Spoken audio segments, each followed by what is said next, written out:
Hello प्यारे दोस्तों, कैसे हो आप। स्वागत है आपका एक और नए वीडियो के साथ।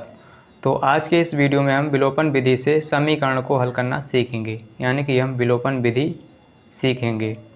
तो अगर आप कक्षा 10 में पढ़ रहे हैं तो ये वीडियो आपके लिए बहुत ही महत्वपूर्ण होने वाला है, क्योंकि यहाँ से एक क्वेश्चन आएगा ही आएगा, पक्का है ना। तो चलिए इसको हल करते हैं। तो यहाँ पर कहा गया है निम्न समीकरणों को विलोपन विधि से हल कीजिए, है ना।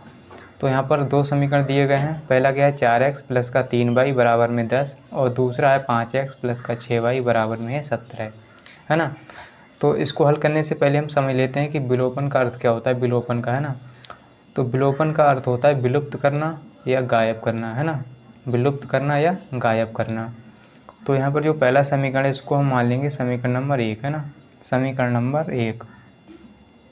और जो दूसरा समीकरण है इसको हम समीकरण नंबर 2 मान लेंगे, है ना। इतना करने के बाद अब क्या करेंगे, यहाँ पर हम लिखेंगे, है ना, यहाँ पर लिखेंगे समीकरण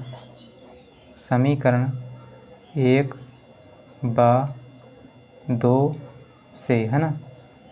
तो इस क्वेश्चन को करना बहुत ही आसान है, बस आप वीडियो को लास्ट तक ज़रूर देखें, है ना। तो यहाँ पर लिखेंगे समीकरण 1 बा 2 से, है ना। तो समीकरण 1 और 2 के यहाँ इसको उतार लेंगे। तो यहाँ पर हम नोट कर लेंगे समीकरण 1 को, है ना, प्लस 4x प्लस का 3y बराबर में 10, और दूसरा समीकरण क्या है 5x प्लस का 6y और बराबर में है 17।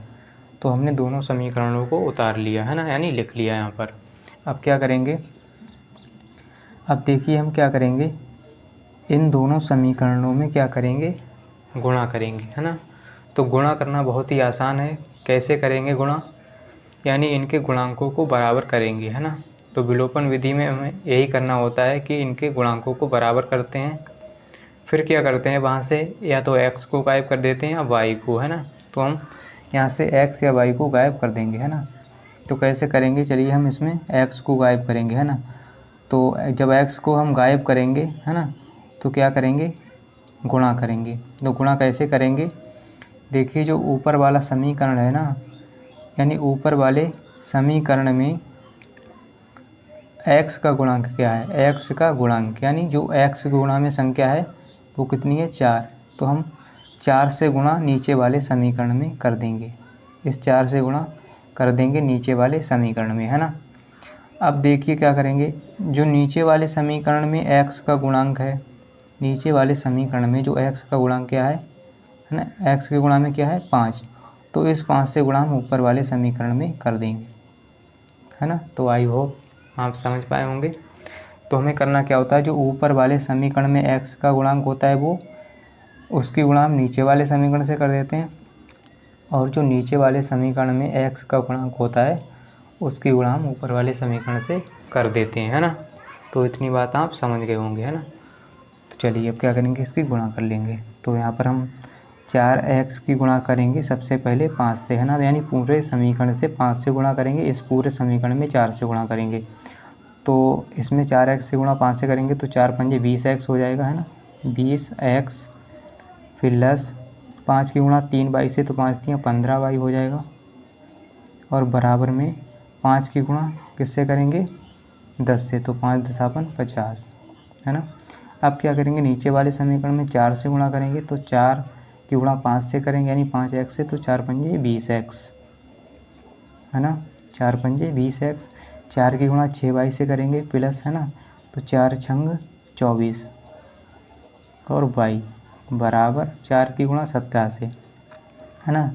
तो 17 चौके 68, है ना, 17 चौके 68 हो गया, है ना। अब क्या करेंगे, यहाँ पर लिखेंगे घटाने पर, है ना। क्या करेंगे, यहाँ पर लिखेंगे घटाने पर, हम क्या करेंगे इसको घटा देंगे, है ना। तो जब घटाएंगे तो इसके सारे चिन्ह माइनस के हो जाएंगे, यानी ये प्लस हैं सभी यहाँ पर, तो ये माइनस के हो जाएंगे, यानी उल्टे हो जाएंगे, है ना। तो यहाँ पर हमने क्या किया, ये सारे चिन्ह माइनस हो गए, यानी उल्टे हो गए। यहाँ पर हमने लिखा घटाने पर।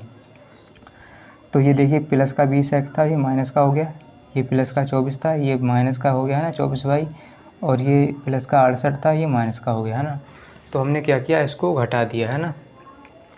तो चलिए अब इसको हम घटाएंगे तो देखिए प्लस का यानी 20 है एक्स ऊपर वाला, और जो नीचे वाला ये माइनस का 20 एक्स है, तो ये प्लस वाले से माइनस वाला कैंसिल हो गया यानी गायब हो गया है ना। तो 20 एक्स में से 20 एक्स को घटा दो, कितना बचेगा 0 है ना। अब क्या करेंगे, देखिए ऊपर वाला जो है प्लस का 15y है, नीचे वाला 24 यानी 24y है जो माइनस का है ना। तो 24y माइनस का है और 15y प्लस का है, तो यहाँ पर माइनस वाली संख्या ही बचेगी यानी माइनस वाला ही बचेगा है ना। तो माइनस का कितना बचेगा 9y, माइनस का 9y यानी हमने 24 में से 15 को घटा दिया है ना, तो कितना बचेगा 9 और वो भी माइनस का है ना। तो अब देखिए क्या करेंगे, बराबर लगाएंगे। अब यहाँ पर 50 जो है प्लस का है और जो 68 है ये माइनस का है, तो कौन सी संख्या बड़ी है माइनस है ना, तो माइनस वाली ही संख्या बचेगी। तो माइनस का कितना हो जाएगा, यानी 50 को घटा दो 68 में से, कितना बचेगा 18, कितना बचेगा 18 है ना। तो इतनी बात आप समझ गए होंगे है ना। तो देखिए क्या होता है कि अगर बराबर में एक जैसी संख्या है ना, तो वो कैंसिल हो जाती हैं, या एक जैसे चिन्ह हैं वो भी कैंसिल हो जाते हैं। तो इसके बराबर में देखिए यहाँ भी इससे हम इससे कैंसिल कर सकते हैं ना, यानी माइनस से माइनस को कैंसिल कर सकते हैं, यानी कैंसिल हो गया है ना। तो दोनों के बराबर में क्या है सेम चिन्ह है ना। तो यहाँ से देखिए क्या करेंगे, अब यहाँ से हम y का मान निकालेंगे तो कितना हो जाएगा 18, और इस 9 को इस तरफ भेजेंगे तो ये बटे में आ जाएगा है ना। तो यहाँ से 9 एकम 9 और 9 दूनी 18 है ना। तो क्या हुआ, हमने 9 को जो 9 गुणा में था इसको बराबर के इस तरफ भेजा तो ये बटे में चला गया 9 है ना। 9 एकम 9, 9 दूनी 18, तो यहाँ से y का मान कितना आ जाता है 2। अब इस y का मान समीकरण 1 में रख दो या 2 में रख दो।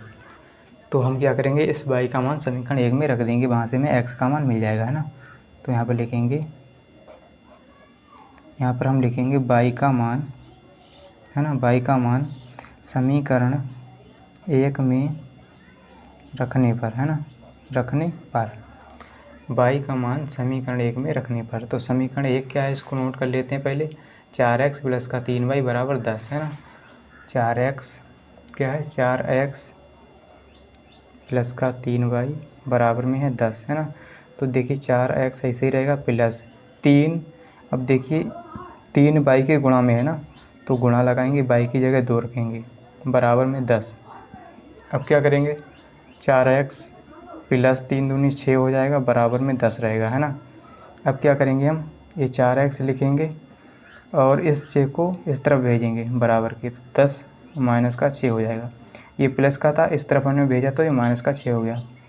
तो 4x बराबर हो जाएगा, कितना बचेगा, 10 में से 6 को घटा दो 4 बचेगा है ना। तो x बराबर कितना आएगा 4/4 है ना, 4/4, क्योंकि हमने 4 को इस तरफ भेजा तो ये बटे में आ गया है ना, क्योंकि गुणा में था तो बराबर के दूसरी तरफ हमने भेजा तो ये बटे में आ गया है ना। 4 एकम 4, 4 एकम 4। तो यहाँ से जो है x का मान हमारा 1 निकल के आ जाता है, कितना आ जाता है 1 है ना। तो यहाँ पर हम लिखेंगे अतः x बराबर 1 और y बराबर है 2 है ना। तो यहाँ से हमारे x और y के मान निकल के आ जाते हैं ना।